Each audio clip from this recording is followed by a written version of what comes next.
حضرت معاویہ کبھی بھی مسلمانوں کے اہل سنت کی خصوصاً مقدس شخصیات میں شمار نہیں ہوئے۔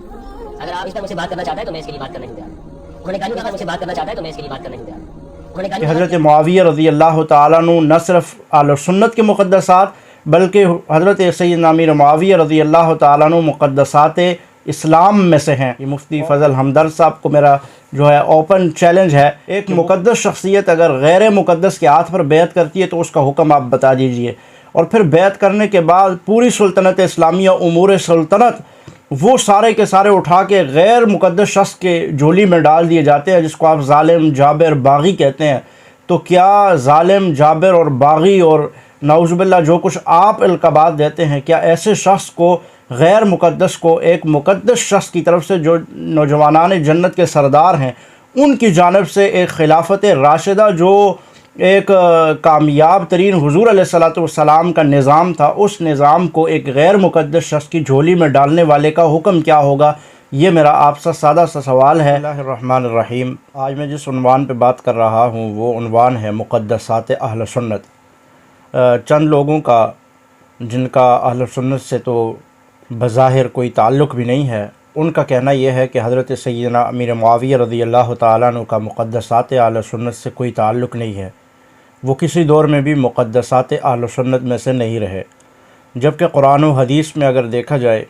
قرآن سب سے پہلا جو پورے کے پورے عالم اسلام کے لیے مقدس ہے، اس میں صحابہ اکرام رضوان اللہ تعالیٰ علیہ مجمعین کی شان، عزت و عظمت میں جو آیات مبارکہ کا نزول ہوا ہے، کوئی شخص بھی، دنیا کا کوئی ایک فرد بھی صحابہ اکرام کے لیے نازل ہونے والی ان آیات میں سے سیدنا معاویہ رضی اللہ تعالیٰ عنہ کو کیسے جدا کر سکتا ہے؟ دوسرا سوال یہ ہے کہ حضور اکرم صلی اللہ علیہ وسلم کی حدیث طیبات میں سیدنا حضرت امیر معاویہ رضی اللہ تعالیٰ عنہ کی جو شان اور شوکت اور عزت و احترام اور مرتبہ بیان ہوا ہے، کس طرح سے ان احادیث کو ساری کی ساری کو جھٹلایا جا سکتا ہے؟ اور پھر حضور علیہ الصلوۃ والسلام نے سیدنا امیر معاویہ رضی اللہ تعالیٰ عنہ کے متعلق مختلف دعائیں فرمائی ہیں جو احادیث مبارکہ میں موجود ہیں، کتب احادیث میں موجود ہیں، ان ساری کی ساری احادیث مبارکہ کو کیسے نظر انداز کیا جا سکتا ہے؟ اور تیسری اور اہم بات یہ ہے، اللہ تعالیٰ عنہ جو خلیفہ راشد تھے، پانچویں خلیفہ بنے، تو حضرت سیدنا حسن ابن علی رضی اللہ تعالیٰ عنہ نے خود اپنی مرضی سے حضرت سیدنا امیر معاویہ رضی اللہ تعالیٰ عنہ کے ساتھ صلح کی، ان کے ہاتھ پر بیعت کی، اور بیعت کرنے کے بعد خلافت راشدہ جو ایک سلطنت اسلامی خلفائے راشدین سے چلی آتی ہوئی ان تک پہنچی تھی، وہ سلطنت اسلامیہ اور خلافت راشدہ سیدنا امیر معاویہ رضی اللہ تعالیٰ عنہ کے حوالے کی۔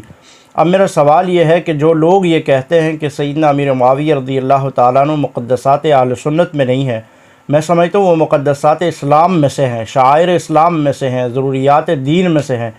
اور ہمارے دین کی جو بنیادی شخصیات ہیں، اہم شخصیات ہیں، ان میں سے ان شخصیات میں ان کا شمار ہوتا ہے۔ تو میرا سوال یہ ہے کہ حضرت سیدنا حسین اور حسن ابن علی رضی اللہ تعالیٰ عنہ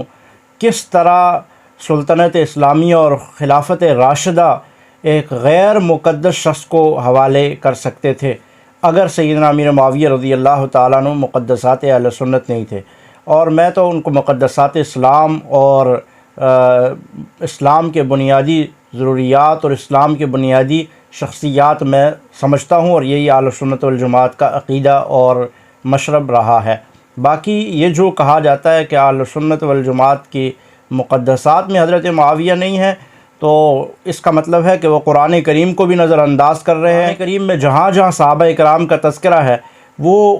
اس تذکرے میں سے حضرت معاویہ رضی اللہ تعالیٰ عنہ کو بلا کسی دلیل کے، بلا کسی وجہ کے تحریف کر کے حضرت معاویہ کو ان آیات میں سے نکال رہے ہیں جس کا اختیار ان کے پاس نہیں ہے۔ پھر احادیث مبارکہ جو بے شمار احادیث مبارکہ سیدنا معاویہ رضی اللہ تعالیٰ عنہ کے حوالے سے ہمارے محدثین نے نقل فرمائی ہے، ان ساری کی ساری حدیثوں کو وہ جھٹلا رہے ہیں، اور یہ کہا جاتا ہے کہ سیدنا معاویہ رضی اللہ تعالیٰ عنہ کے متعلق کوئی صحیح حدیث ان کی عظمت میں نہیں ہے۔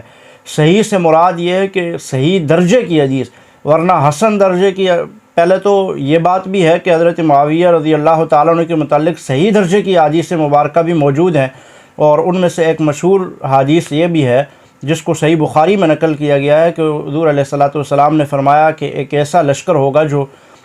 بحری راستے سے وہ مدینہ قیصر پر حملہ کرے گا تو وہ سارا کا سارا مغفور ہوگا، وہ سارے کا سارا جنتی ہوگا۔ تو یہ صحیح حدیث بخاری شریف میں نقل کی گئی ہے۔ دیگر درجات کی حدیثیں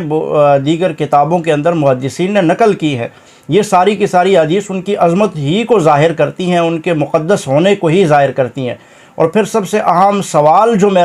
یہ کہتے ہیں کہ اہل سنت کے مقدسات میں حضرت امیر معاویہ نہیں ہیں، ان سے میرا یہ صرف اور صرف سوال ہے، یہ الزامی ان پہ سوال ہے میرا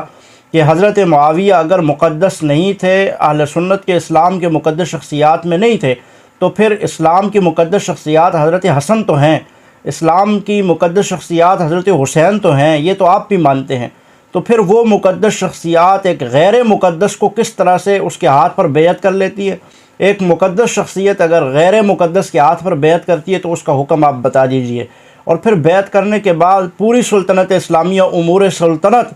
وہ سارے کے سارے اٹھا کے غیر مقدس شخص کے جھولی میں ڈال دیے جاتے ہیں، جس کو آپ ظالم، جابر، باغی کہتے ہیں۔ تو کیا ظالم، جابر اور باغی اور نعوذ باللہ جو کچھ آپ القابات دیتے ہیں، کیا ایسے شخص کو، غیر مقدس کو، ایک مقدس شخص کی طرف سے جو نوجوانان جنت کے سردار ہیں ان کی جانب سے ایک خلافت راشدہ جو ایک کامیاب ترین حضور علیہ الصلوۃ والسلام کا نظام تھا، اس نظام کو ایک غیر مقدس شخص کی جھولی میں ڈالنے والے کا حکم کیا ہوگا؟ یہ میرا آپ سے سادہ سا سوال ہے۔ تو پھر آپ ان ساری چیزوں کو آپ اپنے سامنے رکھیے۔ اللہ تعالیٰ نہ صرف اہل سنت کے مقدسات بلکہ حضرت سیدنا امیر معاویہ رضی اللہ تعالیٰ عنہ مقدسات اسلام میں سے ہیں، اور جس طرح حضرت ابوبکر، حضرت عمر، حضرت عثمان، حضرت علی، حضرت حسن، اسی طرح حضرت سیدنا امیر معاویہ رضی اللہ تعالیٰ عنہ نے بھی اسلام کا پرچم لہرانے میں،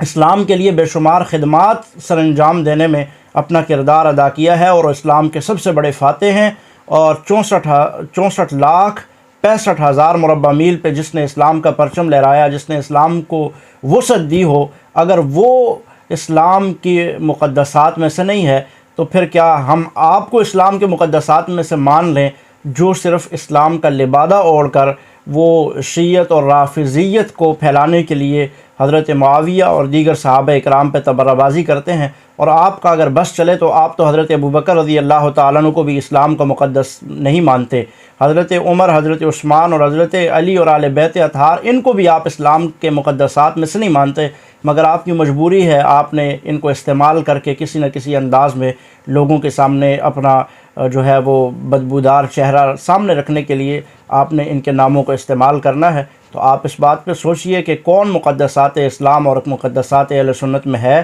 اور کون نہیں ہے، اور کون گمراہی پھیلا کر، انتشار پھیلا کر، لوگوں میں افراتفری پھیلا کر اس فتنے کو ہوا دینا چاہتا ہے اور مقدس شخصیات پر تبرہ بازی اور لعن طعن کے دروازے کھولنا چاہتا ہے۔ ہمدرد صاحب کو میرا جو ہے اوپن چیلنج ہے کہ وہ کس طریقے سے یہ کہہ سکتے ہیں کہ